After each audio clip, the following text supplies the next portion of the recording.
Tous lobbyistes, c'est notre rubrique mensuelle pour parler autrement du lobbying, qui a effectivement beaucoup d'intérêt pour les entreprises et pour les associations. C'est ce qu'on va découvrir grâce à Luce Gramont, évidemment, comme chaque mois. Bienvenue, vous êtes la fondatrice de Green Lobby. Et Maud Sarda, bonjour et bienvenue. Vous êtes la fondatrice, la directrice de Label Emmaüs, qui a fêté le 18 juin, il y a quelques jours, ses 10 ans. C'est quoi Label Emmaüs ? Label Emmaüs, c'est le prolongement en ligne du bric-à-brac Emmaüs, pour faire simple. C'est un vintage solidaire aussi, on peut dire. Donc c'est uniquement de la seconde main, issu des dons que les particuliers font aux Emmaüs, mais pas que. On a aussi des ressourceries, on a des associations de la Croix-Rouge, un petit peu toutes les boutiques en fait, en France solidaires, qui récupèrent des dons et qui peuvent les mettre en ligne. Plus seulement dans leur magasin physique, mais aussi en ligne sur ce site. Ça fait 10 ans. Oui, alors qu'est-ce que vous avez célébré le 18 juin dernier, la pérennité, la démonstration que ça marche? Qu'est-ce que vous avez célébré? On a célébré un chiffre fort déjà, pour commencer. On a formé plus de 4000 personnes éloignées de l'emploi à des compétences clés dans le numérique grâce à toutes nos activités. Parce qu'on a un e-shop, on a un entrepôt logistique avec des parcours d'insertion, mais on a aussi 3 écoles inclusives sur les métiers du digital. On en a une en Ile-de-France, à Marseille, à Roubaix, donc on commence même à essaimer sur le territoire. Ces écoles, elles sont entièrement gratuites pour les personnes qui n'ont aucun diplôme en fait quand ils rentrent dans le parcours de formation. Et ils ressortent quand même, 90% d'entre eux, avec un bac+3. Bravo. Alors on va parler évidemment, c'est l'objectif de cette rubrique de lobbying, d'affaires publiques, Luce Gramont. Dans ce domaine, les défis principaux en termes d'affaires publiques, c'est quoi ? Alors en fait, les acteurs comme Maud qui innovent avec un certain génie, puisqu'elle utilise les outils numériques, le e-commerce, qu'elle renverse, qu'elle retourne en fait contre les géants, en prouvant qu'il n'y a pas de fatalité. On peut très bien ne pas commander sur Amazon et on a en fait les mêmes services dans nos ressourceries de proximité et dans nos ateliers Emmaüs, tout le monde connaît, pour débarrasser les maisons, voilà, les objets dont on n'a plus besoin et puis les objets qu'on a à bas coût. Eh bien, ça, on peut le faire en seconde main et en créant des emplois. C'est ça qui est important. Donc, sans destruction. Et en réalité, elle transforme l'économie, elle transforme la société. Donc ça, évidemment, c'est la prime au vice. Donc, elle a besoin de toutes les parties prenantes économiques et politiques pour transformer les règles du jeu, faire connaître, faire savoir, et puis qu'on arrête en fait de subventionner l'ancien monde et qu'enfin les solutions qui existent sur le terrain deviennent la norme et se généralisent. Ouais, alors effectivement, face à vous, vous avez des géants du e-commerce. Quand vous faites du lobbying, des affaires publiques, qu'est-ce que vous ciblez, qu'est-ce que vous essayez très concrètement de faire bouger ? Alors, on fait du lobbying, finalement, d'abord un petit peu comme tout acteur en ligne va faire. On fait des réseaux sociaux, on a une newsletter qui est envoyée aux clients. Donc, c'est assez basique comme ça, c'est du web marketing. Mais on va se servir de cette désirabilité qu'on peut vraiment transmettre à travers ces canaux-là pour renverser le modèle, comme le disait Luce. Donc, on est une alternative radicale à ces géants, mais à tout point de vue. C'est-à-dire que déjà notre modèle de partage, de pouvoir et de gouvernance est total et de richesse, bien sûr. 100% de nos bénéfices sont quand même réinvestis dans l'entreprise. C'est une entreprise à but non lucratif, on peut le dire. Et puis, bien sûr, ce sont que des personnes en insertion qui mettent en ligne. Ce sont que des personnes qu'on va accompagner vers l'emploi. Tous nos produits sont issus des territoires, localement. Et ils vont être expédiés uniquement en France. Donc c'est vraiment l'antithèse d'Amazon, effectivement, et encore plus des géants chinois, Chine ou Temu. Mais il y en a d'autres qui nous font du mal aussi. Ce sont les plateformes de vente entre particuliers. Peut-être on les voit un petit peu moins, mais un Vinted fait énormément de mal au secteur associatif parce qu'en fait, il assèche le don. Ouais, vous étiez venu il y a quelques années dans l'émission pour parler de ça d'une certaine façon. Il y a quoi ? Il y a un appauvrissement en nombre et en qualité, on peut dire ça ? Pas tant en nombre, Pas parce tant que en nombre. notre société de surproduction Oui. fait en sorte que voilà, on est même en fait sous des montagnes Ouais. de fast fashion et l'ultra fast fashion, c'est une problématique très importante pour les centres. Mais c'est la qualité, bien sûr, qui fait défaut, puisque souvent les personnes essaient de vendre avant de donner. Mais il n'y a pas que ça, il n'y a pas que le don qui s'assèche. Il y a aussi une concurrence sur l'achat, parce qu'en fait, ces plateformes-là ont fixé dans l'inconscient collectif un nouveau prix de la seconde main. Ouais. C'est le prix des particuliers entre eux. Ils n'ont pas de charges, de loyer à payer, de salaire à payer.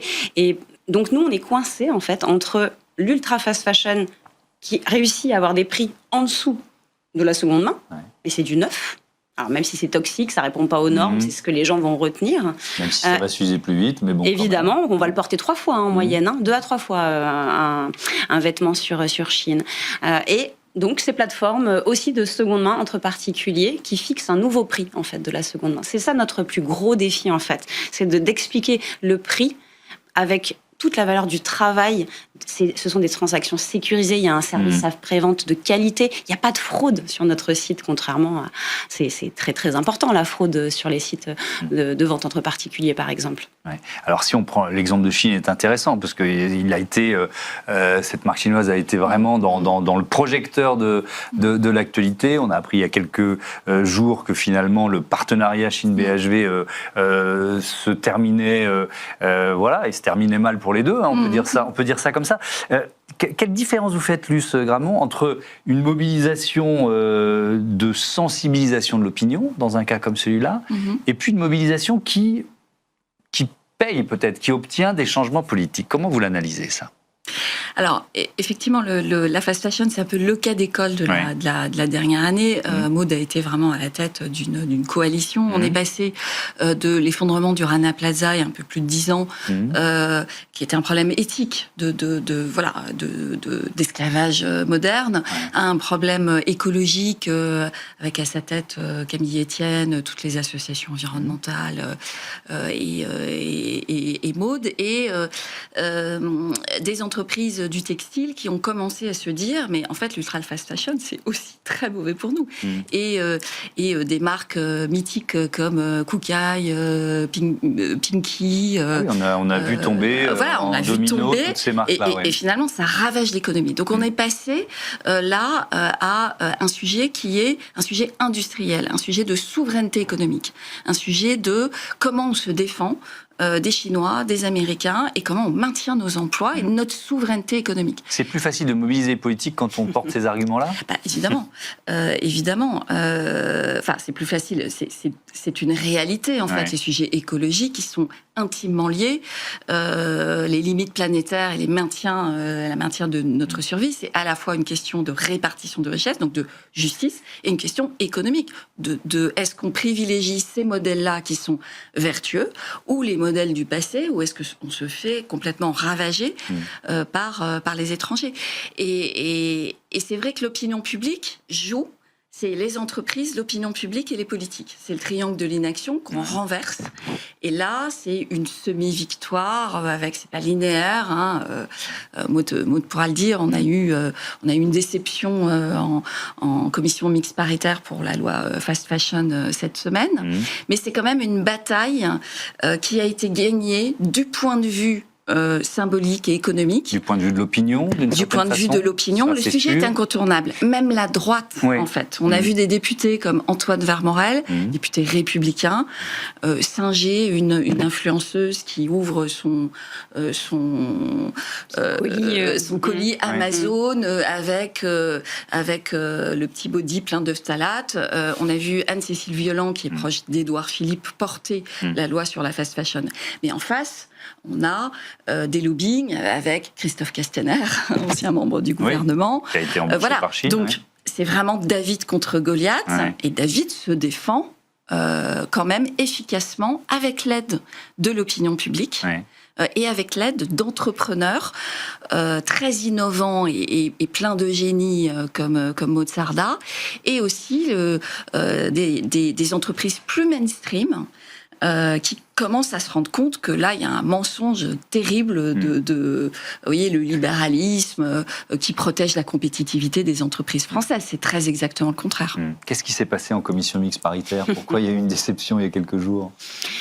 Ils ont changé un mot. Ils ont changé un « ou » par un « et ». Et ça peut sembler rien, mais c'est vrai que ça peut mettre en grand péril l'impact de la loi, et peut-être même que Chine pourrait passer entre les mailles du filet. Ça veut dire quoi? Ça veut dire que pour décrire ce qu'est de la fast fashion, il y avait 2 critères, mais qui n'étaient pas cumulatifs. C'était soit on avait une largeur de gamme de X vêtements, soit on avait un prix qui ne permettait pas la réparation. C'est ce qu'on appelle l'indice de réparabilité. Le problème, c'est que maintenant, ils les ont rendus cumulatifs, ce qui fait que si on a une largeur de gamme qui est OK, c'est pas grave si le prix est trop bas pour la réparation. Et c'est ça qui pose surtout problème, bien sûr, à tout acteur de la fast fashion, pas que l'ultra fast fashion, puisque la fast fashion, c'est aussi des acteurs français et européens, évidemment. Donc maintenant, on va voir. Il y a un décret. Oui, parce que la commission mixte paritaire, c'est pas encore voté. Hein. Il y a encore un temps de persuasion. On va voir ce que le gouvernement veut faire, puisque maintenant, c'est le gouvernement qui va faire ce décret. Donc, bien sûr qu'on ne va pas s'arrêter là en termes d'activisme et de lobbying, parce qu'il faut absolument poser des critères ambitieux sur la largeur de gamme, par exemple. Ils sont très malins. Chine, par exemple, saura très bien créer des sous-marques et qui vont diviser par 1000 la largeur de gamme imposée. Donc, ils ont intérêt vraiment à aller au bout, parce que ce serait vraiment un échec, mais cuisant, même pour la puissance publique, qui quand même, il y a beaucoup de gesticulation autour de ce sujet, notamment depuis l'histoire, bien sûr, du BHV et des poupées pédopornographiques. Si même Chine n'est pas impactée par cette loi, alors que ça fait plus de 2 ans qu'on se bat pour ça. Ça prouvera que la loi a été mal écrite. Ça montrera l'impuissance totale de la puissance publique aujourd'hui. Et ça, c'est par rapport, effectivement, au grand public, ça ne passera pas. Luce Gramont, il faut quoi là maintenant, l'action de lobbying, c'est quoi? Identifier les bonnes personnes, à qui faire passer les bons messages? Poursuivre, on a eu quand même, et c'est symbolique, le directeur du BHV qui dit que c'était une erreur stratégique. Donc il s'agit bien, nous, de notre côté, d'être stratège. Il y a un coup politique, là, pour les candidats à la présidentielle, pour le gouvernement, à ne rien faire. Là-dessus.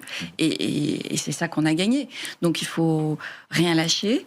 Et là, on est à un point de bascule où l'utopie économique est en train de changer de camp. Un dernier mot, tiens, il nous reste 1 minute, Maud Sarda, parce qu'on parle d'ultra fast fashion, on pourrait parler d'ultra fast déco, et finalement vous êtes aussi, ça fait partie aussi des produits que vous proposez avec Label Emmaüs. Il y a le même phénomène qui est en train de se passer, qui a déjà commencé? Oui, bien sûr. Ça a déjà commencé, au moins depuis 2 ans que Temu tourne à plein régime, puisque Temu, cette autre plateforme chinoise, est loin d'être que sur le textile. C'est même d'ailleurs sur les petits objets, la déco, qui s'est beaucoup développé.